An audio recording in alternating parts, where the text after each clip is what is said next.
ناظرین السلام علیکم ورحمۃ اللہ وبرکاتہ۔ خلاصہ قرآن مجید کے سلسلے میں آج ہمارا 12واں پارہ ہے۔ سورہ ہود کا تذکرہ چل رہا ہے۔ سورہ ہود، اس کے جو بڑے مضامین ہیں وہ ایمان بالرسالہ ہے، یعنی رسولوں پر ایمان کے حوالے سے، خاص طور پہ پچھلی قوموں کے جو احوال ہیں، جو ان کے جو قصے ہیں، اس کو تفصیل سے بیان کیا گیا۔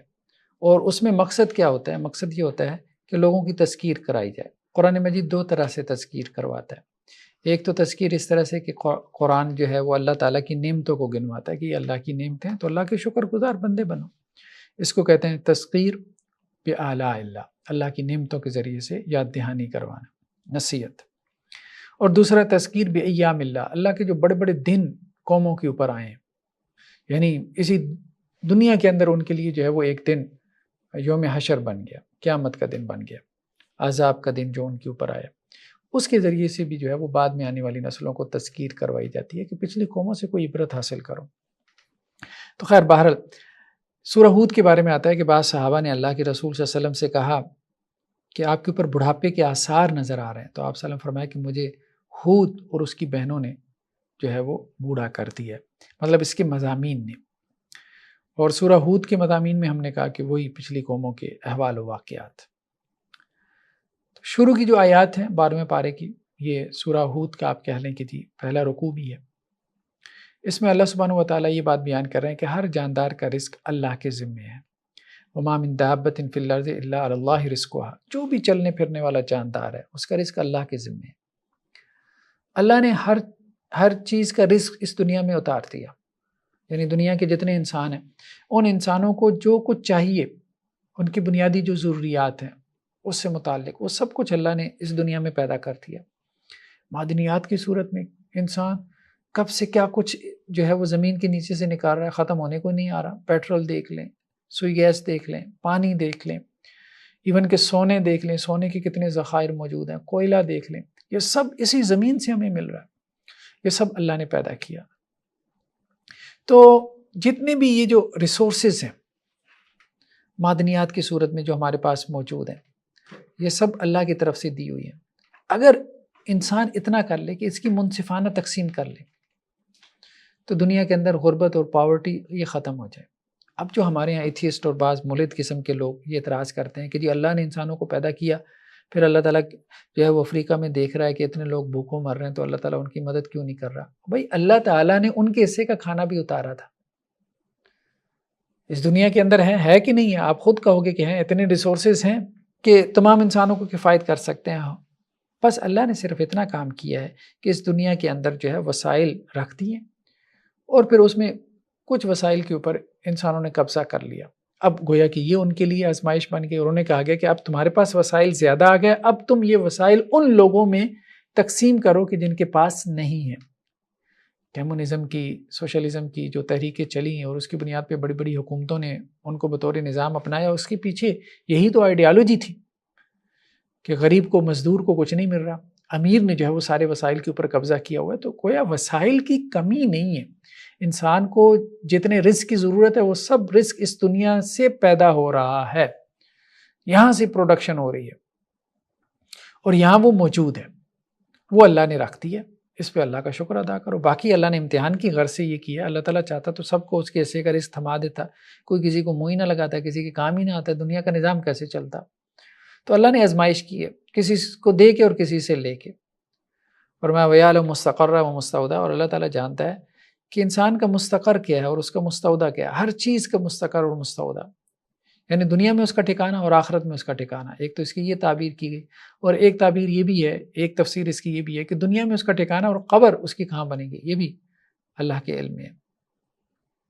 کل فی کتاب مبین، ہر چیز جو ہے وہ اللہ کی کتاب میں لکھی ہوئی ہے۔ تو ہر جاندار کا رزق اللہ کے ذمے ہے، یعنی اللہ نے اتار دیا ہے۔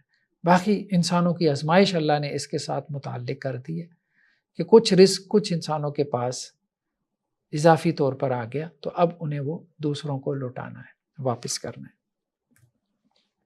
نیکسٹ آیات میں وہی قرآن مجید کا جو ایک بڑا موضوع ہے کہ انسان کے جو رویے ہیں، قرآن ان کے اوپر تبصرہ کرتا ہے تاکہ اللہ کے ساتھ جو انسان کا تعلق ہے اس میں بہتری آئے، اس کے اندر حسن پیدا ہو، احسان کی کیفیت پیدا ہو۔ فرمایا کہ جب ہم انسان کو کسی رحمت کا مزہ چکھاتے ہیں، کوئی آسائش انسان کو دے دیتے ہیں اور پھر وہ آسائش ہم اس سے چھین لیتے ہیں، جیسے اللہ نے انسان کو اولاد دی، 4 بیٹیوں کے بعد بیٹا ہوا، کوئی ملازمت نہیں مل رہی تھی، ملازمت مل گئی، کوئی جاب نہیں مل رہی تھی تو اس کو جاب مل گئی، یا کاروبار نہیں چل رہا تھا، اللہ نے کاروبار چلا دیا۔ اب بعد میں جو ہے وہ کاروبار جاتا رہا یا وہ ملازمت ختم ہو گئی یا کچھ بھی ہوا تو ہم اس سے وہ چھین لیتے ہیں، اس سے وہ نعمت، اللہ تعالیٰ کہہ رہے ہیں ہم نے دی تھی تو ہم وہ نعمت اس سے واپس لے لیتے ہیں۔ انہ لیئوس کفور، تو انسان بہت ہی مایوس ہو کے ڈپریشن میں ناشکرہ بھی ہو جاتا ہے، اللہ کی ناقدری کرنا شروع کر دیتا ہے کہ لگتا ہے کہ مصیبتوں نے، آزمائشوں نے میرا ہی گھر دیکھ رکھا ہے، اس قسم کے کلمات کہنا شروع کر دیتا ہے۔ اور اللہ تعالیٰ کہتا ہے کہ پھر بعض اوقات ایسا ہوتا ہے کہ ہم اس کو جو ہے وہ اس تکلیف کے بعد جو اس کو پہنچی ہے پھر اس کو نعمت دے دیتے ہیں، ایک اور نعمت دے دیتے ہیں، پھر وہ کیا کہتا ہے لَيَقُولَنَّ ذَهَبَ السَّيِّئَاتُ عَنِّي، میری پریشانیاں دور ہو گئی ہیں، پھر بڑا خوش ہو جاتا ہے، فخر کرنا شروع ہو جاتا ہے، اتراتا ہے، لوگوں کو بتاتا ہے۔ إِلَّا الَّذِينَ صَبَرُوا وَعَمِلُوا الصَّالِحَاتِ، ہاں جن لوگوں میں صبر موجود ہے، جو صبر کرنے والے ہیں اور جو نیک اعمال کرنے والے ہیں وہ اس سے مستثنا ہے۔ یہاں بیسیکلی انسان کی ایموشنل ہیلتھ کی بات ہو رہی ہے۔ دیکھیں اللہ تعالیٰ نے انسان کو دنیا میں دینا بھی ہے اور اس سے لینا بھی ہے۔ اب یہ دونوں کرٹیکل کنڈیشنز ہوتی ہیں، نہ تو ایسا ہو کہ انسان کو کچھ ملے اور وہ اتنا اترائے کہ فخر میں اور تکبر میں آ کے جو ہے وہ اب گاڑی لی ہے، ٹھیک ہے، اب ویسے تو اللہ سبحانہ و تعالیٰ کی نعمت ہے، گاڑی اللہ کی نعمت ہے، اب وہ نئی گاڑی لے کے نکلے ہیں اپنے دوستوں کے ساتھ اور اتنی تیز ڈرائیونگ کی ہے، اتنے زیادہ ایموشنل ہو گئے ہیں اس خوشی میں کہ وہ ایکسیڈنٹ کر دی ہے، ٹھیک ہے، تو خوشی میں بھی پاگل نہیں ہونا، شادی کا موقع ہے اور اتنی جو ہے وہ ہوائی فائرنگ کی ہے کہ کئی بچے جو ہے وہ اس سے زخمی ہو گئے، وہاں پہ جو ہے وہ فوتیدگی کا سامان پیدا کرتی ہے۔ تو یہ نہیں ہونا چاہیے، اور نہ ہی غم کی جب انسان کیفیت میں ہو تو اتنا دکھی ہو، اتنا ڈپریشن میں چلا جائے کہ اس کی ایموشنل ہیلتھ کے مسائل پیدا ہو جائیں۔ اپنے ایموشنز کو اس نے مینیج کرنا ہے، اور مینیج کون کر پاتا ہے؟ جس میں صبر آ جائے اور جو نیک عمل کرنے والا ہو۔ تو جو دین کو پریکٹس کرنے والا ہے اور جو صبر کرنے والا ہے، جس نے صبر کرنا سیکھ لیا، یہ اپنی ایموشنل ہیلتھ کو جو ہے وہ مینیج کر لیتا ہے۔ اگر اس کو مینیج نہیں کرے گا تو یہ خوشی غمی تو انسان کے ساتھ لگی ہوئی ہے، خوشی میں اتنا اترائے گا کہ وہ خوشی سے مر جائے، اور غمی کے اندر جو ہے وہ اتنا زیادہ ڈپریشن میں چلا جائے گا کہ جیسے سوسائڈ جو ہے وہ اس کے تھاٹس اس کو آنا شروع ہو جائیں، سوسائڈل تھاٹس، خودکشی کے جو ہے وہ خیالات۔ تو یہ اللہ تعالیٰ یہاں پہ یہ بات کہہ رہے ہیں کہ انسان کا تو یہ معاملہ ہے، خوشی پہ اترانا شروع کر دیتا ہے، اور جب کوئی چیز اس سے چھن جائے تو مایوس ہو کے بیٹھ جاتا ہے۔ ہاں جو صبر کرنے والے ہیں وہ دونوں قسم کے مراحل سے بڑی بآسانی سے گزر جاتے ہیں۔ اس لیے آپ صلی اللہ علیہ وسلم نے فرمایا کہ بندہ مومن کا معاملہ عجیب ہے، جب اسے کوئی نعمت ملتی ہے تو اللہ کا شکر ادا کرتا ہے، یا اللہ آپ نے دی ہے، اجر پا لیتا ہے، اور جب کوئی مصیبت پہنچتی ہے صبر کرتا ہے، پھر بھی اجر پا لیتا ہے، تو ہر حال میں اس کے لیے اجر ہے۔ نیکسٹ آیات میں حضرت نوح علیہ السلام کی قوم اور ان کے جو سرداروں کا اعتراض تھا حضرت نوح علیہ السلام کے حوالے سے، اس کو بیان کیا گیا۔ تو پچھلی قوموں کے احوال و واقعات یہ قرآن کا ایک بڑا موضوع ہے، قرآن بار بار ریپیٹیشن کے ساتھ پچھلی قوموں کے احوال اور واقعات کو بیان کرتا ہے۔ تو بڑی بڑی جو تہذیبیں پیدا ہوئیں، سیولائزیشنز، ان میں جو قدیم ترین سیولائزیشن ہے وہ میسوپوٹیمیا کی ہے، جو عراق اور سیریا کے اندر 2 دریا بہتے ہیں، دجلہ اور فرات، ان کے درمیان کی جو سرزمین ہے یہ بہت ہی زرخیز سرزمین ہے، تو اس کو میسوپوٹیمیا کہتے ہیں، اس کو کریڈل آف سیولائزیشن بھی کہتے ہیں، یعنی تمام تہذیبیں اس سے برآمد ہوئی ہیں۔ انسان کا اوریجن یہ ہے، یعنی بیک میں ہم چلے جائیں، ہیومن ہسٹری میں بیک میں چلے جائیں، انسان کہاں سے نکلا ہے دنیا میں، تو سب سے قدیم ترین تہذیب یہی ہے۔ یہاں سے انسان پھر جو ہے وہ دوسرے علاقوں میں اس نے مائگریشن کی، اور پھر وہاں پہ انسان پھلا پھولا۔ ہم اس انسان کی بات کر رہے ہیں جو کہ روح والا انسان ہے، جس کے اندر اللہ نے روح ڈالی ہے۔ اس لیے جب قرآن ہسٹری کی بات آتی ہے تو ہم دیکھتے ہیں کہ قدیم ترین تہذیب، بڑی تہذیب، وہ حضرت نوح علیہ السلام کی قوم کی تہذیب تھی، اور اس کا علاقہ یہی تھا، اوریجن یہی تھا، میسوپوٹیمیا۔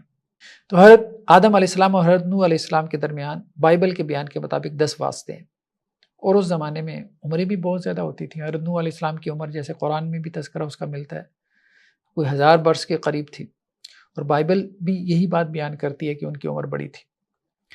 تو حضرت نوح علیہ السلام جو ہے وہ اپنی قوم کی اصلاح کے لیے بھیجے گئے، جبکہ ان کے اندر جو ہے وہ بت پرستی پیدا ہو گئی۔ 10 نسلوں کے اندر آہستہ آہستہ شیطان کے وسوسوں سے بت پرستی آ گئی تھی۔ تو حضرت نوح علیہ السلام نے ان کو جو ہے وہ توحید کی دعوت دی۔ تو اب ان کے جو سردار تھے وہ حضرت نوح علیہ السلام کے خلاف ہو گئے۔ تو اب انہوں نے حضرت نوح علیہ السلام پہ یہ اعتراض کیا کہ ما نراک الا بشرا مثلنا، آپ بھی ہماری طرح کے انسان ہیں، ہم آپ کی پیروی کیوں کریں؟ اب نبی ظاہری بات ہے فرشتہ تو نہیں تھا، آیا تو وہ بشر کی صورت میں ہی تھا، لیکن ان کے جیسا تو انسان نہیں تھا۔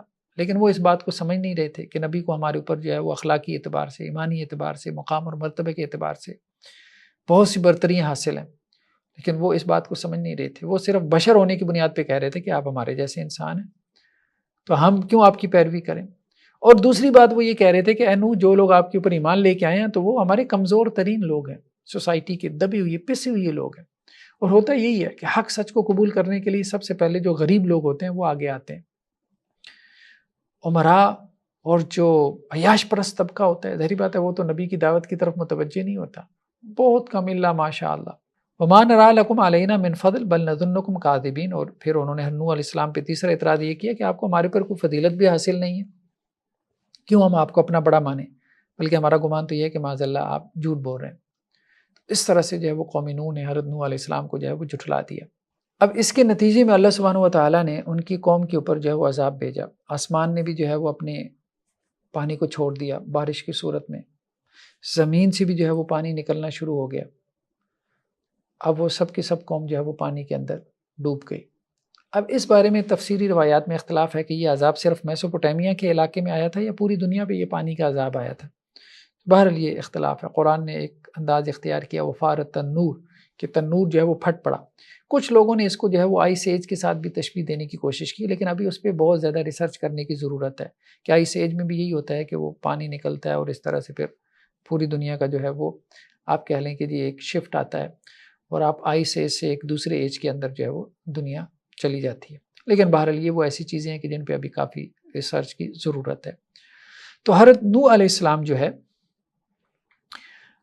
جب انہوں نے دیکھا کہ ان کا بیٹا جو ہے جو کہ ایمان نہیں لایا تھا، ان کے 4 بیٹے تھے، 3 تو ایمان لے آئے تھے، سام، حام اور یافس، ساری نوع انسانی ابھی جو موجود ہیں لوگ یہ حضرت نوح علیہ السلام کے 3 بیٹوں کی اولاد میں سے ہیں۔ حافظ کی اولاد میں سے افریقنز ہیں، سام کی اولاد میں سے ایشینز ہیں اور حام کی اولاد میں سے یورپینز ہیں۔ یہ آپ کہہ لیں کہ یہ 3 بڑی نسلیں ہیں، ایک گندمی نسل ہے، ایک جو ہے وہ جنہیں ہم گورے کہتے ہیں اور ایک وہ جو بلیکس ہیں۔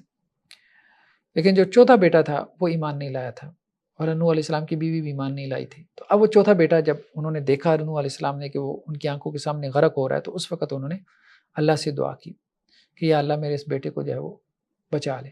تو اس پہ اللہ سبحانہ و تعالیٰ نے کہا کہ اے نوح، وہ آپ کا بیٹا نہیں ہے، انہ لیس من اہلک، اس کا عمل جو ہے وہ صالح نہیں ہے۔ تو اے نوح، آپ یہ دعا کیوں کر رہے ہیں ہم سے؟ ایک مشرک کے لیے آپ دعا کر رہے ہیں کہ ہم اس کو بچا لیں، جبکہ اللہ کا عذاب اس کے اوپر نازل ہو چکا ہے۔ تو اس پہ پھر نوح علیہ السلام نے جو ہے وہ اللہ سے معذرت کرتے ہوئے یہ بات کہی یا یہ دعا کی، اور یہ بہت پیاری دعا ہے نوح علیہ السلام کی، اس کو ہمیں اپنی دعاؤں میں شامل کرنا چاہیے کہ اللہ میں آپ کی پناہ مانگتا ہوں کہ میں آپ سے ایسی چیز کا سوال کروں جو میرے علم میں نہیں، یعنی اپنی لا علمی میں کسی ایسی بات کا آپ سے سوال کر لوں جس کا سوال کرنا مناسب نہیں تھا۔ یا اللہ، اگر آپ نے مجھے معاف نہیں کیا، آپ نے مجھ پہ رحم نہیں کیا، تو میں نقصان اٹھانے والوں میں سے ہو جاؤں گا۔ تو بعض اوقات انسان دعا میں بھی کیا ہے مبالغہ کر جاتا ہے یا اللہ سے کچھ ایسا مانگ بیٹھتا ہے جس کا مانگنا شاید مناسب نہیں ہے۔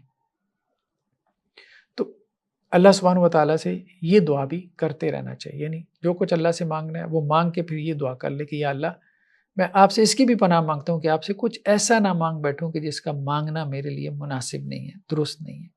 حضرت نوح علیہ السلام کی قوم میں سے جو لوگ ایمان لے کے آئے تھے، حضرت نوح علیہ السلام نے ان کو ایک کشتی میں سوار کیا اور وہ کشتی جودی پہاڑ کے اوپر جا کے ٹھہری۔ اب وہ جودی پہاڑ کہاں پر ہے؟ بعض مفسرین کا کہنا یہ ہے کہ وہ ترکی میں تھا، بہرحال مختلف لوکیشنز بتائی گئیں۔ پھر ان بچے کچھ لوگوں سے آگے نسل انسانی چلی۔ پھر اس کے بعد جو ہے وہ قوم عاد، ان کی اصلاح کے لیے جب ان میں بگاڑ پیدا ہوا تو حضرت ہود علیہ السلام کو بھیجا گیا۔ تو انہوں نے بھی آ کے اپنی قوم کے لوگوں سے کیا کہا، وَيَا قَوْمِ اسْتَغْفِرُوا رَبَّكُمْ ثُمَّ تُوبُوا إِلَيْهِ يُرْسِلِ السَّمَاءَ عَلَيْكُمْ مِدْرَارًا۔ اے میری قوم کے لوگوں، اپنے رب سے استغفار کرو، توبہ کرو، اللہ تعالیٰ تمہارے اوپر جو ہے وہ موسلادھار بارشیں برسائے گا، وَيَزِدْكُمْ قُوَّةً إِلَىٰ قُوَّتِكُمْ، اور تمہاری قوت میں اضافہ کر دے گا، تمہاری مین پاور میں، تمہیں بیٹے عطا کرے گا۔ اور مین پاور آج ہم دیکھتے ہیں کہ کسی بھی قوم کی جو ترقی ہے، اس کی جو ڈیولپمنٹ ہے، اس کے اندر اس کی مین پاور کا، خاص طور پہ یوتھ کا بڑا رول اور کردار ہوتا ہے۔ اب یورپین کنٹریز کو دیکھیں، وہاں بوڑھوں کی جو شرح ہے، ریشو ہے، بہت بڑھ گئی ہے، نوجوان جو ہے وہ نہ ہونے کے برابر ہے، وہ اس سے پریشان ہے۔ ہاں، وہ جو ہے امیگریشن کو جو ہے وہ الاؤ کر رہے ہیں کہ پوری دنیا سے نوجوان آئیں اور آ کے ہمارے ہاں جو ہے وہ کام کریں، ہمارے ملک کی جو ہے وہ باغ دوڑ سنبھالیں۔ تو یہ ہے کہ اللہ سبحانہ و تعالیٰ کہہ رہے ہیں کہ یہ بہت بڑی قوت ہے، بہت بڑی قوت ہے جو اللہ سبحانہ و تعالیٰ تمہیں دیں گے۔ وَلَا تَتَوَلَّوْا مُجْرِمِينَ، اور مجرم مت بن جاؤ۔ تو ہر نبی نے آ کے یہی دعوت دی۔ تو ہوتا یہی تھا کہ ایک نبی آ کے جو ہے وہ دعوت اور تبلیغ کا کام کرتے تھے، اس کے نتیجے میں جو ہے وہ کچھ لوگ ایمان لے آتے تھے، میجورٹی ایمان نہیں لاتی تھی، تو ان کو صفحہ ہستی سے مٹا دیا جاتا تھا۔ پھر جو ایمان لا چکے ہوتے تھے، پھر ان سے آگے نسل انسانی چلتی تھی، پھر آہستہ آہستہ شیطان ان کو وسوسے ڈال کے ان کو پھر شرک کو ان کے لیے مزین کر دیتا تھا۔ تو ایسے ہی ایمان سے جو ہے وہ شرک کیسے بار بار پیدا ہو رہا ہے، کیسے ایمان سے جو ہے وہ لوگ شرک کی طرف بار بار جا رہے ہیں۔ دیکھیں، حضرت آدم علیہ السلام سے ہم سب جو ہے آغاز ہوا ہے۔ آدم علیہ السلام تو اللہ کے نبی تھے، تو کان الناس امۃ واحدہ، امت تو ایک ہی تھی، ایک ہی دین کے اوپر تھی۔ تو بعد میں شیطان نے وسوسے ڈال کے لوگوں کو جو ہے وہ گمراہ کیا۔ تو اب یہ جو بات کہی جاتی ہے کہ جی نہیں، ایمان سے لوگ کیسے شرک کی طرف جا سکتے ہیں، تو ہر دور میں یہی تو ہوا ہے، قوموں میں اسی طرح سے آہستہ آہستہ بگاڑ پیدا ہوا ہے۔ تو حضرت ہود علیہ السلام کی قوم کو بھی جو ہے وہ تباہ و برباد کر دیا گیا۔ پھر اس کے بعد جو ہے وہ ان میں سے جو لوگ ایمان لے کے آئے تھے، تو ان سے آگے نسل انسانی چلی ہے، پھر کئی نسلیں جو ہے وہ آگے چلی ہیں، تو پھر ان کے اندر بگاڑ پیدا ہوا، اور ان کی اصلاح کے لیے پھر قوم سمود، ان کی اصلاح کے لیے حضرت صالح علیہ السلام کو بھیجا گیا۔ تو حضرت صالح علیہ السلام نے جب جو ہے وہ دعوت کا کام کیا، تو اب انہوں نے کہا کہ اے صالح، قد کنت فینا مرجوا، آپ تو ہمارے لیے امیدوں کے مرکز تھے، قبیلے کی آنکھوں کا آپ تو تارا تھے، آپ سے تو بڑی امیدیں وابستہ تھیں، آپ اپنی قوم کے لیے یہ کچھ کریں گے۔ آپ نے تو اپنی قوم کو جو ہے وہ تنقید کا نشانہ بنانا شروع کر دیا۔ اتنہانا ان نعبد ما یعبد آباؤنا، آپ ہمیں اس بات سے منع کر رہے ہیں کہ ہمارے باپ دادا جس کی عبادت کرتے تھے ہم اس کی عبادت نہ کریں، یعنی باپ دادا کا دین چھوڑ دیں۔ اور ہمارے یہاں اکثریت، میجورٹی آپ دیکھ لیں باپ دادا کے دین پر ہوتی ہے، میجورٹی، اکثریت، بہت کم لوگ ہوتے ہیں جو کہ کنورٹ ہوتے ہیں، شعور سے کام لیتے ہیں اور سوچتے ہیں، سمجھتے ہیں کہ یار جہاں میں پیدا ہو گیا، ضروری تو نہیں میں صحیح جگہ پیدا ہو گیا ہوں، غلط جگہ بھی پیدا ہو سکتا۔ ورنہ تو دیکھیں کہ میجورٹی یہی ہے کہ اگر کوئی کسی مسلمان گھرانے میں پیدا ہے تو مسلمان، اگر کسی ہندو گھرانے میں پیدا ہوا ہے تو وہ مندر میں بیٹھ کے گھنٹیاں بجا رہا ہوتا، اگر کسی عیسائی کے یہاں پیدا ہوتا تو وہ کسی جو ہے وہ گرجے میں بیٹھا ہوتا۔ ٹھیک ہے، تو یہی معاملہ ہے انسانوں کا، بہت کم لوگ جو ہے وہ اپنا مذہب تبدیل کرتے ہیں۔ تو وہ حضرت صالح علیہ السلام سے یہ کہہ رہے ہیں کہ کیا ہمارے آباء و اجداد جس کی عبادت کرتے تھے ہم ان کی عبادت نہ کریں، اپنے باپ دادا کا دین چھوڑ دیں؟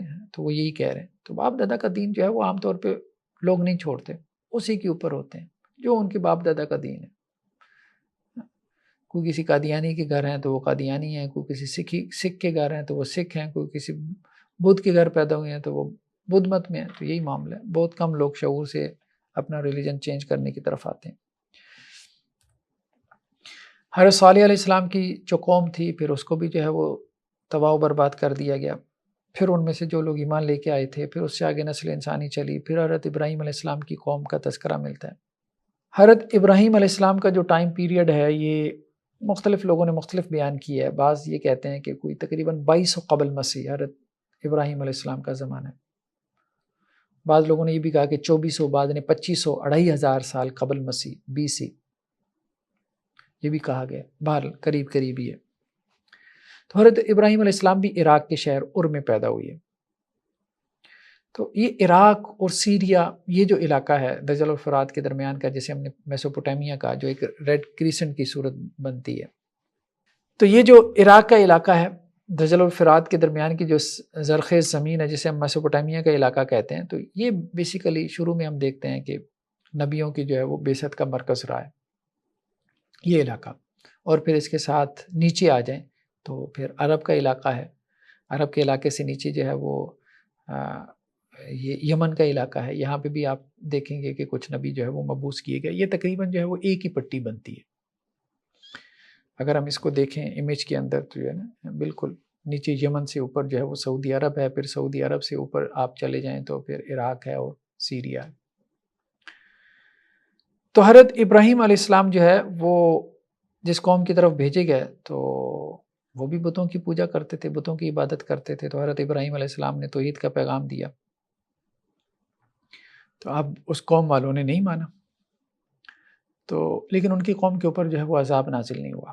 یہ ایک عجیب ہم شفٹ دیکھتے ہیں قرآن کے جو ہے وہ آیات میں، اگر ہم تدبر کریں کہ حضرت ابراہیم علیہ السلام سے پہلے جو قومیں تھیں، تو اگر وہ اپنے نبیوں پہ ایمان نہیں لاتی تھیں تو عذاب بھیج کے ان کو جو ہے وہ صفحہ ہستی سے مٹا دیا جاتا تھا، ملیہ میٹ کر دیا جاتا تھا.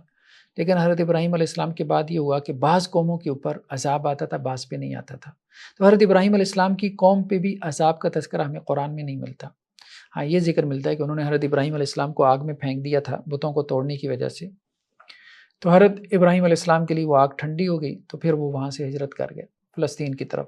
تو حضرت لوط جو ہے وہ حضرت ابراہیم علیہ السلام کے بھتیجے تھے جو ان پہ ایمان لے آئے تھے. تو حضرت ابراہیم علیہ السلام نے حضرت لوط کو بھیجا تھا.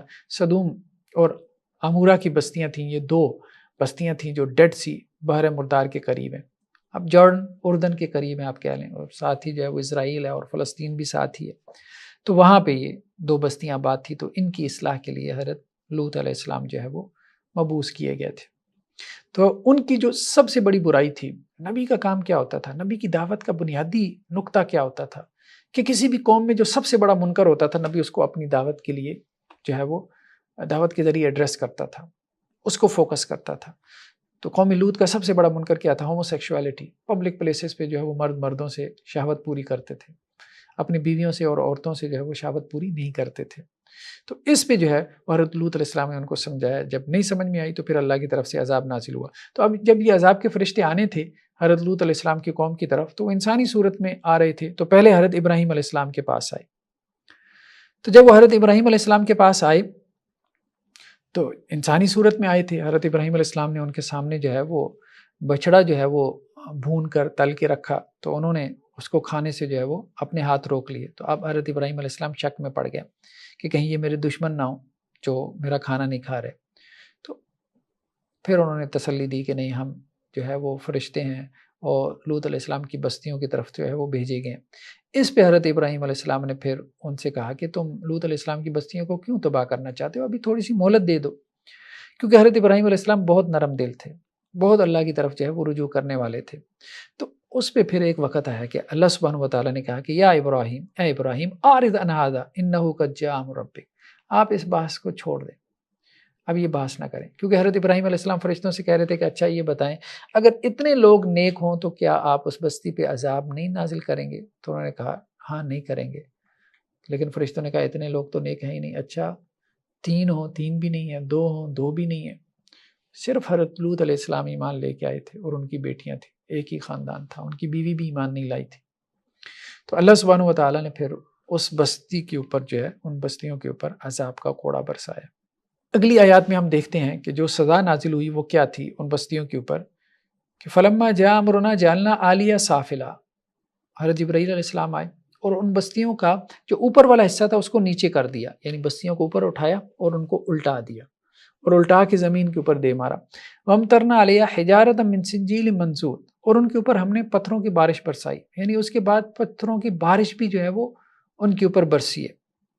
مُصَوَّمَةً عِندَ رَبِّكَ، اور وہ پتھر بھی جو ہے وہ آپ کے رب کی طرف سے جو ہے وہ نشان زدہ تھے. وَمَا هِيَ مِنَ الظَّالِمِينَ بِبَعِيدٍ، اور یہ بستیاں ظالموں سے دور نہیں ہیں. یعنی اے نبی صلی اللہ علیہ وسلم، یہ جو ظالم آپ کا انکار کر رہے ہیں مکہ کے مشرک، ان سے یہ بستیاں دور نہیں ہیں. قوم لوط کی بستیاں جب یہ شام کے لیے جو ہے وہ تجارتی سفر کرتے تھے مکہ سے شام کا، تو رستے میں آتی تھی، ان کے کھنڈرات وغیرہ سے ان کا گزر ہوتا تھا. تو یہ ان کو دیکھتے تھے آپ صلی اللہ علیہ وسلم کے زمانے میں، آج سے 1400 سال پہلے کی بات ہو رہی ہے. تو یہ سب کچھ تھا، لیکن وہ اس سے عبرت نہیں پکڑے. اس کے بعد جو ہے وہ حضرت شعیب علیہ السلام کی قوم کا تذکرہ ہے. حضرت ابراہیم اور ان کے بھتیجے جو ہے وہ حضرت لوط کی جو ہے وہ علیہ الصلوۃ والسلام بستیوں پہ تو عذاب کا تذکرہ ملتا ہے. حضرت ابراہیم علیہ السلام جس بستی کی طرف بھیجے گئے تھے وہاں عذاب کا تذکرہ نہیں ملتا. اس کے بعد قوم شعیب پیدا ہوئی، اصحاب مدین، اور ان میں سب سے بڑا منکر کیا تھا کہ ماپ تول میں کمی کرنا، اور راہزنی بھی کرتے تھے، مطلب ڈکیت تھے جسے ہم کہتے ہیں، راستے میں جو ہے وہ لوگوں کو لوٹ لینا. کیونکہ یہ مین شاہراہ تھی جس کے قریب جو ہے وہ یہ آباد تھے. جیسے ہمارے یہاں جی ٹی روڈ ہے، موٹر وے ہے، تو اس شاہراہ کے اوپر یہ تجارتی شاہراہ تھی جو نیچے یمن سے پھر اوپر سعودی عرب اور پھر سعودی عرب سے اوپر جو ہے وہ شام اور پھر مصر اور ادھر ایران کی طرف بھی قافلے جو ہے وہ نکل جاتے تھے. اگر آپ اس کو نقشے میں دیکھیں نا تو آپ کو بہت واضح طور پہ یہ چیز جو ہے وہ نظر آئے گی نقشے کے اندر. بالکل ساحل سمندر کے ساتھ ساتھ جو ہے یہ لوگ سفر کرتے تھے. تو یا قوم اوفوا المکیال والمیزان بالقسط، اے میری قوم کے لوگوں ماپ تول اس کو جو ہے وہ پورا رکھو، انصاف کے ساتھ تولو. جیسے کپڑا ماپ کر دیتے ہیں اور کوئی چیزیں ایسی بھی ہیں جو تول کر دیتے ہیں تو پورا پورا. ولا تبخسوا الناس اشیاءهم، لوگوں کے لیے ان کی چیزیں جو ہے وہ کم نہ کرو، یعنی لیتے ہوئے تو پورا لو. جیسے دودھ جو ہے وہ لیٹر کے حساب سے لیتے ہیں، جب دیتے ہیں تو کہتے ہیں جی سیر کے حساب سے دیا ہے، اب وہ سیر چھوٹا ہوتا ہے لیٹر سے. ولا تعثوا فی الارض مفسدین، اور زمین میں فساد برپا مت کرو، یعنی اپنے اس عمل کے ذریعے سے زمین میں فساد برپا مت کرو. تو نبی کی دعوت جو ہے وہ بیسیکلی تو نہی عن المنکر کی دعوت ہوتی تھی کہ نبی منکرات سے منع کرتا تھا. وقت کے جو سب سے بڑے بڑے منکرات ہوتے تھے، اگر شرک تھا تو شرک سے منع کرتا تھا، لیکن شرک کے علاوہ جو بھی منکر تھا، جیسے آج دیکھیں صرف شرک ہی تو نہیں ہے، شرک کے علاوہ سود بھی ہے، اور سب سے بڑا منکر ہمارے یہاں جو رشوت اتنا مطلب پھیل چکا ہے، اتنا عام ہو چکا ہے. ہر دوسرے جو ہے وہ سرکاری محکمے کے اندر جو ہے وہ حرام خور بیٹھے ہیں حرام کھانے کے لیے. اس کی وجہ سے جو فساد برپا ہو رہا ہے، پورا سسٹم ہمارا کولیپس ہو رہا ہے. پاکستان جو ہے وہ ڈیفالٹ کرنے کے قریب ہے. اتنا بڑا منکر ہے، اتنا بڑا منکر ہے، اس پہ جو ہے وہ کوئی اس طرح سے گفتگو نہیں ہوتی. تو نبی دعوت کس چیز کی دینی ہے؟ نبوی منہج کیا ہے دعوت کا؟ کس چیز سے لوگوں کو روکنا ہے؟ جو کسی قوم کے اندر بڑے بڑے منکرات ہیں اس سے روکنا ہے، اس سے روکنا ہے. زنا ہے تو زنا سے روکنا ہے، چوری ہے تو چوری سے، ڈکیتی ہے تو ڈکیتی سے روکنا ہے، شراب نوشی ہے تو شراب نوشی سے، ڈرگ ایڈکشن ہے تو اس سے روکنا ہے. ٹھیک ہے، جادو ٹونا زیادہ ہو گیا، تعویذ گنڈا، تو اس سے روکنا ہے، کیونکہ جادو ٹونا بھی ایک طرح سے کفر ہی ہے. تو بڑے بڑے منکرات سے روکنا. ماپ تول میں کمی ہے. تو اب پچھلی قوموں میں جتنے بھی منکرات تھے وہ تو خیر سب ہمیں آج نظر آ رہے ہیں. تو ان سب منکرات کے خلاف ایک جہاد، ایک ایفرٹ جو ہے، ایک اسٹرگل کرنے کی ضرورت ہے. تو اب حضرت شعیب علیہ السلام نے جب اپنی قوم کو جو ہے وہ تبلیغ کی تو اب قوم کا کیا جواب تھا حضرت شعیب کو؟ اصلاتک تأمرک ان نترک ما یعبد آباؤنا، اے شعیب آپ کی نمازیں کیا آپ کو یہی حکم دیتی ہیں، آپ کو یہی سکھاتی ہیں کہ ہم اپنے باپ دادا کا دین چھوڑ دیں؟ او ان نفعل فی اموالنا ما نشاء، کیا آپ کی نمازیں آپ کو یہی سکھاتی ہیں کہ ہم اپنے مال میں جو ہم چاہتے ہیں وہ نہیں کر سکتے؟ انک لانت الحلیم الرشید، آپ تو بڑے نرم دل اور بڑے راست باز بھولے بالے سے ہیں. سارے آپ کی طرح بھولے بالے نہیں ہو سکتے، اس طرح سے تو کام نہیں چل سکتا. ہمیں تو چلاکی کرنی پڑے گی، ہمیں تو دھوکہ اور فراڈ جو ہے وہ لگانا پڑے گا، تبھی تو ہمارے جیبوں میں کچھ آئے گا. تو یہ اس طرح سے آج بھی دیکھیں نا، ہمارے ہاں بھی جو نیک آدمی ہے اس کا کانسیپٹ کیا؟ بھائی نیک آدمی وہ ہے جو اپنے کام سے کام رکھے، بس بھائی اپنی نماز روزہ کرو، تسبیح پھیرو، قرآن کی تلاوت کرو، باقی باہر جو ہو رہا ہے اس سے آنکھیں بند کر لو. لوگ اس کو پسند نہیں کرتے. اور یہی اس قوم کے لوگ حضرت شعیب علیہ السلام کو کہہ رہے تھے آپ نمازیں پڑھیں، ہمیں آپ کی نمازوں سے کیا مسئلہ ہے؟ لیکن یہ نہ کریں کہ نمازیں پڑھنے کے بعد ہمارے اوپر جو ہے تنقید شروع کر دیں، معاشرے کی اصلاح کرنے آپ نکل کھڑے ہوئے ہیں. جیسے ہمارے ہاں کچھ لوگ ایسے ہیں جنہیں کہا جاتا ہے کہ جی سر پھرے ہیں، اس معاشرے کی اصلاح کرنا چاہتے ہیں، پھر لوگ ان کو سمجھاتے ہیں یار کس کی اصلاح کرنا چاہتے ہو، کس کی اصلاح؟ اس کی اصلاح ہو سکتی ہے، چھوڑو اپنے کام سے کام رکھو. نہیں، یہ نہیں. نبیوں کو بھی یہی کہا جاتا تھا، لیکن نبی اس کے باوجود جو ہے وہ منکر کا انکار کرتے تھے. دیکھیں تبدیلی آنا نہ آنا یہ ہمارے ہاتھ میں نہیں ہے، وہ اللہ کا کام ہے. آئے نہ آئے ہم اس کے مکلف بھی نہیں ہیں. ہمیں اللہ نے یہ ڈیوٹی سونپی ہے، ہمیں اللہ نے یہ ذمہ داری دی ہے کہ ہم نے یہ کام کرنا ہے، بس اتنی بات کافی ہے. اور اسی کے اوپر ہماری اخروی نجات ہے، آخرت کی نجات، کہ ہم نے کام کیا، نہیں عن المنکر کا کام کیا، ہم نے لوگوں کو روکا ہے. نتیجہ آیا نہیں آیا ہمیں اس سے کوئی کنسرن ہے ہی نہیں، نہ ہی ہم اس کے مکلف ہیں. اللہ نکال دے تو بہت اچھی بات ہے، نہ نکالے تو پھر اللہ کی مرضی ہے، اس کی تقدیر ہے. نیکسٹ آیات میں اللہ سبحانہ وتعالیٰ یہ بات بیان کر رہے ہیں، جب پچھلی بہت ساری قوموں کے اوپر عذاب کا تذکرہ گزرا ہے کہ اللہ نے ان کو مٹا دیا، ختم کر دیا صفحہ ہستی سے، اور پھر اس کے بعد اللہ تعالیٰ جو ہے وہ دوسری جنریشن کو، دوسری نسلوں کو لے آیا، دوسری تہذیبوں کو اللہ نے کھڑا کیا، پھر وہ بھی جو ہے وہ نبی اور اس کے دین کے اوپر نہیں چلیں تو اللہ نے ان کو بھی مٹا دیا. تو ہسٹری کو دیکھنے کا ایک یہ پرسپیکٹو ہے، اس پرسپیکٹو سے دیکھیں، ایمانی پرسپیکٹو. ایک تو یہ ہے نا کہ قوموں کے عروج و زوال کے اسباب مادی ہیں، میٹیریلز فیکٹرز ہیں، اور ایک یہ ہے کہ ایمانی ہے. ٹھیک ہے، جو قومیں جو ہے وہ اللہ اور اس کے رسول کے مطابق اپنی زندگی نہیں گزارتی، وہ صفحہ ہستی سے مٹا دی جاتی ہیں. آج پچھلی تہذیبوں میں سے کوئی بھی ہمیں نظر نہیں آتی. ہاں اسلامی تہذیب کھڑی ہے پچھلے 1400 سالوں سے. اور بتائیں کون سی تہذیب ہے اسلامی تہذیب کے علاوہ جو پچھلے 1400 سالوں سے کھڑی ہو اس آن بان اور شان کے ساتھ. ٹھیک ہے مسلمان بہت کمزور ہیں, ٹھیک ہے بہت کمزور ہیں, دنیا میں بہت مارے بھی کھائیں, بہت دفعہ مارے کھائیں, لیکن اس کے باوجود اب آپ دیکھیں کہ مسلمان ہیں. یہ دنیا کی بہت بڑی حقیقت ہے, ٹھیک ہے کہ مسلمان ہیں. اور اس وقت جو ہے وہ دنیا کی آبادی کا 1/4 ہے, 1/4 ہے, 60 کے قریب مسلم کنٹریز ہیں اس آن بان شان کے ساتھ جو ہے. تو اگلی آیات میں اللہ سبحانہ و تعالیٰ یہی بات کہہ رہے ہیں کہ کسی بستی یا قوم کے اوپر جو ہے وہ اس وقت تک عذاب نہیں آتا جب تک اس میں مصلحین موجود ہوں, اصلاح کرنے والے ریفارمرز موجود ہوں. دو چیزیں, ایک صالح ہے جو اپنی اصلاح کر رہا ہے, اپنے آپ کو نیک بنانے کی محنت اور کوشش کر رہا ہے, اور ایک مصلح ہے جو سوسائٹی کی اصلاح کر رہا ہے. دونوں میں ہم نے توازن پیدا کرنا ہے. اس میں ہماری ایک کتاب ہے صالح اور مصلح کے نام سے, وہ آپ کو ہماری ویب سائٹ پہ بھی مل جائے گی, ڈاکٹر حافظ محمد زبیر.com کے نام سے آپ تصانیف کے سیکشن میں جائیں گے تو اس کا موضوع یہی ہے. صرف صالح جو ہے وہ نجات کے لیے کافی نہیں ہے. صالح ہونا, بندہ کہے کہ جی بس میں نیک ہوں, باقی میری اولاد کیا کر رہی ہے مجھے اس سے کوئی غرض نہیں ہے, نہیں یہ نہیں. اب اس کی بیٹیاں جو ہے وہ بے پردہ ہو کے یونیورسٹی جا رہی ہیں, اس کے جوان بچے جو ہے وہ نماز نہیں پڑھ رہے, فرض نماز نہیں ادا کر رہے, ٹھیک ہے, وہ جو ہے وہ ڈرگ ایڈکشن کا شکار ہونا ہے, لیکن وہ خود صاحب تہجد گزار ہیں اور چلے لگائی جا رہے ہیں. نہیں یہ نہیں.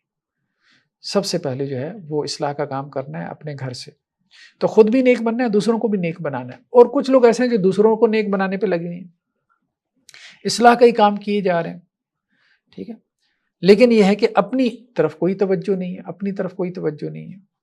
دوسروں کی اصلاح پہ جو ہے وہ بہت زیادہ زور ہے, لیکن اپنا آپ جو ہے وہ نظر انداز ہو رہا ہے. تو یہ بھی نہیں ہونا چاہیے, یہ بھی ایک دوسری ایکسٹریم ہے, دوسری انتہا ہے. تو دونوں چیزوں میں توازن پیدا کرنا ہے, صالح بھی بننا ہے, مصلح بھی بننا ہے. تو اللہ سبحانہ و تعالیٰ کہہ رہے ہیں کہ اللہ تعالیٰ بستیوں کو اس وقت تک جو ہے وہ ہلاک نہیں کرتے جب تک ان میں مصلحین موجود ہو. جب مصلحین, ہمیں مصلحین کا شکر گزار ہونا چاہیے. صحیح بات یہی ہے, جو لوگ دین کا نیکی کا کام کر رہے ہیں, عمل بالمعروف نہی عن المنکر کا کام کر رہے ہیں, وہ ہمارے محسن ہیں, ان کی وجہ سے قومیں بچی ہوئی ہیں. صحیح بات یہی ہے. جب تک وہ مصلحین موجود ہیں, اصلاح کرنے والے, تو آپ سمجھیں کہ نبیوں کے جو وارث ہیں وہ موجود ہیں, جو نبوی مشن ہے وہ پورا ہو رہا ہے, تو اللہ تعالیٰ اس قوم پہ عذاب نہیں بھیجتے. ہاں جب وہ مصلحین بھی ختم ہو جاتے ہیں, پھر صرف ایسے لوگ رہ جاتے ہیں جنہیں بس اپنی فکر ہے کہ اپنا ایمان بچا لیں, تو پھر عذاب آ جاتا ہے. آخرت میں ٹھیک ہے, پھر ان کا معاملہ ان کے حساب سے اللہ کے یہاں ہوگا. نیکسٹ سورہ یوسف کا آغاز ہوتا ہے. سورہ یوسف جو ہے وہ ایک بہترین قصہ ہے. حضرت یوسف علیہ السلام کا جو ہے وہ تفصیل سے اس میں ذکر ہمیں ملتا ہے. اصل میں مشرکین مکہ نے یہودیوں سے یہ پوچھا تھا کہ آپ ہمیں کوئی ایسا سوال بتائیں جو ہم محمد صلی اللہ علیہ وسلم سے پوچھیں اور وہ جواب نہ دے پائیں, تاکہ ہمارے لوگ مطمئن ہو جائیں کہ ان کے پاس اس سوال کا جواب نہیں ہے اور یہ معاذ اللہ جھوٹے نبی ہیں. تو یہودیوں نے کہا کہ ان سے یوسف علیہ السلام کے بارے میں معلوم کرو کہ حضرت یوسف علیہ السلام کے جو آبا و اجداد تھے, یعنی حضرت یعقوب, وہ تو شام میں رہتے تھے, کنعان کا علاقہ تھا, تو یہ مصر میں کیسے پہنچ گیا, شام سے مصر میں, یہ کیا واقعہ ہے, کیا قصہ ہے. تو اگر محمد صلی اللہ علیہ وسلم نے بتا دیا تو پھر وہ اللہ کے سچے نبی ہیں. تو مشرکین نے سوال کیا تھا, تو اس پہ سورہ یوسف نازل ہوئی جس میں وہ پورا واقعہ بیان کیا گیا کہ حضرت یعقوب علیہ السلام, حضرت ابراہیم کے بیٹے حضرت اسحاق تھے, وہ بھی نبی تھے, حضرت اسحاق کے بیٹے یعقوب تھے, وہ بھی نبی تھے, حضرت یعقوب کے پھر 12 بیٹے تھے, ایک بیوی سے 10 بیٹے تھے جو آپس میں بھائی تھے, دوسری بیوی سے 2 بیٹے تھے, ان میں حضرت یوسف اور ان کے بھائی بنیامین. تو حضرت یوسف جو ہے وہ بچپن سے بہت خوبصورت تھے اور نیک بھی تھے, اور اللہ نے نبوت کے لیے ان کا انتخاب بھی کر لیا تھا. تو ان کی طرف حضرت یعقوب علیہ السلام کی توجہ زیادہ رہتی تھی, جس کی وجہ سے بقیہ جو بھائی تھے وہ ان سے حسد کرتے تھے, جلتے تھے کہ ہماری طرف ابا جان توجہ نہیں کرتے یوسف کی وجہ سے. تو انہوں نے پھر چال چلی کہ یوسف کو اپنے راستے سے کیسے ہٹانا ہے. تو پھر وہ سارا واقعہ جو ہمیں اس میں ملتا ہے. تو بچپن میں حضرت یوسف علیہ السلام نے ایک خواب دیکھا, تو وہ خواب انہوں نے اپنے والد صاحب سے بیان کیا کہ میں خواب میں دیکھتا ہوں کہ ایک سورج, ایک چاند, اور اسی طرح سے جو ہے وہ ستارے ہیں, 11 ستارے جو مجھے سجدہ کر رہے ہیں. اس زمانے میں سجدہ تعظیمی جو ہے وہ جائز ہوتا تھا, بادشاہوں کے سامنے تھوڑا سا جو ہے وہ جھک جاتے تھے, تھوڑا سا جھک جاتے تھے بادشاہوں کے سامنے, اسی کو سجدہ تعظیمی کہا جاتا تھا. یہ بھی نہیں کہ سجدے میں پڑ جاتے تھے, ایسا نہیں ہوتا تھا. تو تعظیم کے لیے ایسا کرتے تھے, لیکن اس امت میں وہ بھی جو ہے وہ حرام قرار دے دیا گیا کہ اتنا جھکنا بھی کسی کے سامنے جائز نہیں ہے.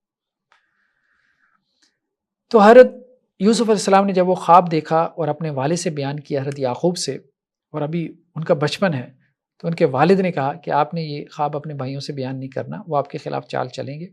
ان شیطان للانسان عدو مبین، شیطان جو ہے وہ انسان کا کھلا دشمن ہے۔ دیکھیں کہ حسد آج بھی ہم دیکھتے ہیں بہن بھائیوں میں آ جاتا ہے، ہو جاتا ہے، حالانکہ نبی کے بیٹے ہیں، لیکن یہ ہے کہ حسد پیدا ہو گیا،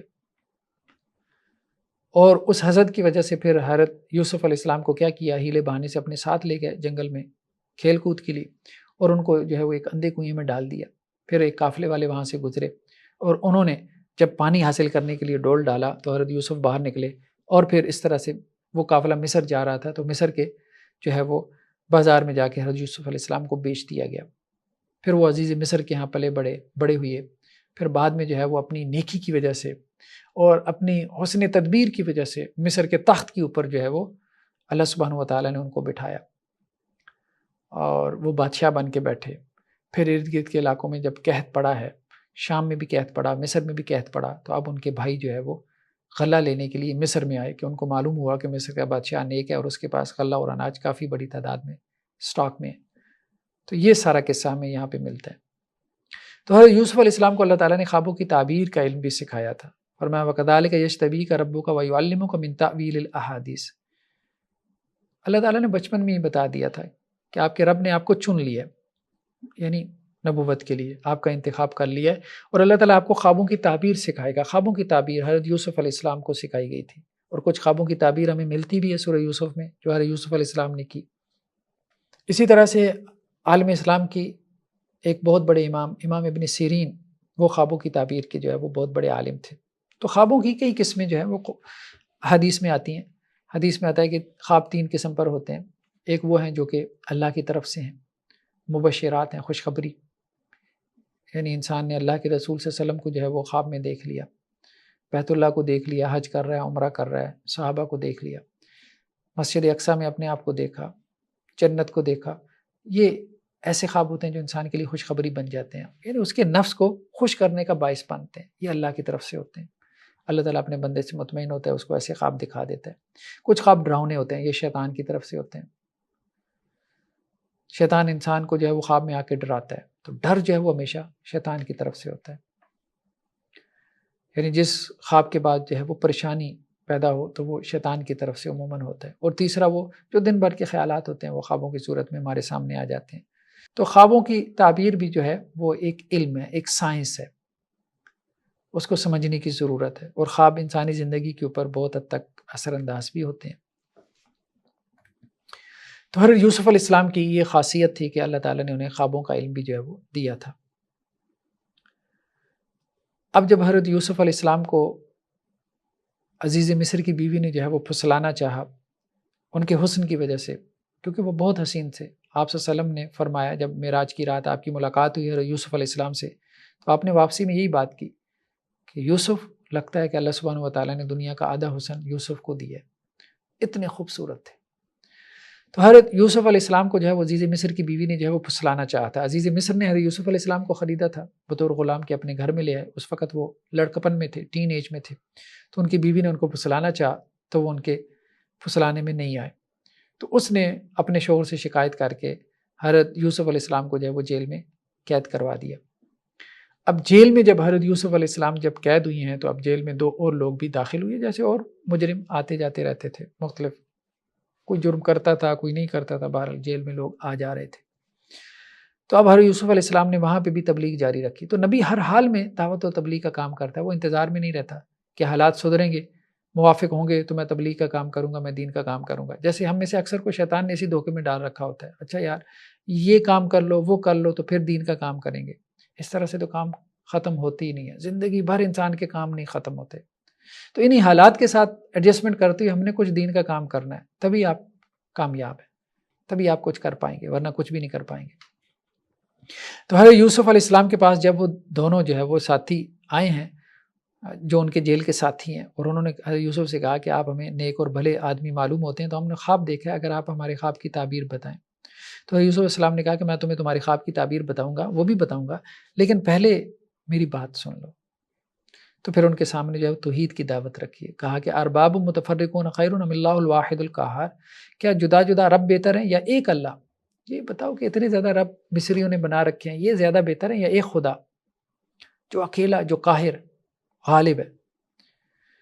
ما تعبدون من دونی الا اسمان سمیتموها انتم وآباؤکم ما انزل اللہ بہا من سلطان۔ دیکھو جن کی تم عبادت کرتے ہو نا، یہ صرف نام ہے، تم نے رکھ لیے ہیں، ناموں سے زیادہ ان کی کوئی حیثیت نہیں ہے، ایسی خواہ ڈرتے رہتے ہو، ان کے نذرانے پیش نہیں کیے، قربانیاں نہیں دی، تو ہماری جو ہے وہ فصلیں نہیں ہوں گی، ہمارے اوپر جو ہے وہ طوفان آ جائے گا، مصیبتیں آ جائیں گی، جیسا کہ توہمات ہوتے ہیں۔ صرف نام ہے، ناموں سے زیادہ ان کی کوئی حقیقت نہیں ہے۔ الحکم الا للہ، حکم صرف اللہ کا چلتا ہے، یہ کچھ بھی نہیں کر سکتے، کچھ بھی نہیں بگاڑ سکتے، یہ تمہارے بت کچھ بھی نہیں کر سکتے۔ اللہ تعبدوا الا اياه، اللہ کی عبادت کرو بس، ذالک الدین القیم، یہی سچا دین ہے، سیدھا دین ہے، ولکن اکثر الناس لا یعلمون، لیکن اکثر لوگ نہیں جانتے۔ توحید کی دعوت دی، جیل میں بھی توحید کی دعوت دے رہے اپنے ساتھیوں کو، پھر ان کو خواب کی تعبیر بھی بتائی۔ تو اس طرح سے لوگوں کو کام کریں، لوگوں کے کام آئیں، دنیا کے کام آئیں، لیکن ساتھ میں ان کو دعوت اور تبلیغ کا کام بھی کریں، ان کو سمجھائیں بھی، ان کو سیدھے راستے کی طرف بھی جو ہے وہ لے کر آئیں۔ تو ویلفیئر کا کام کریں اس بنیاد پہ کہ لوگوں کا دین ہم نے سنوارنا ہے، یہی نبوی منہج ہے۔ تو یہ کچھ آیات تھیں ہمارے سامنے سورہ یوسف کی۔ تو انشاءاللہ سے نیکسٹ ٹائم ہم 13ویں پارے کا آغاز کریں گے۔ تو اس وقت تک کے لیے اللہ حافظ، جزاکم اللہ خیر، السلام علیکم ورحمۃ اللہ وبرکاتہ۔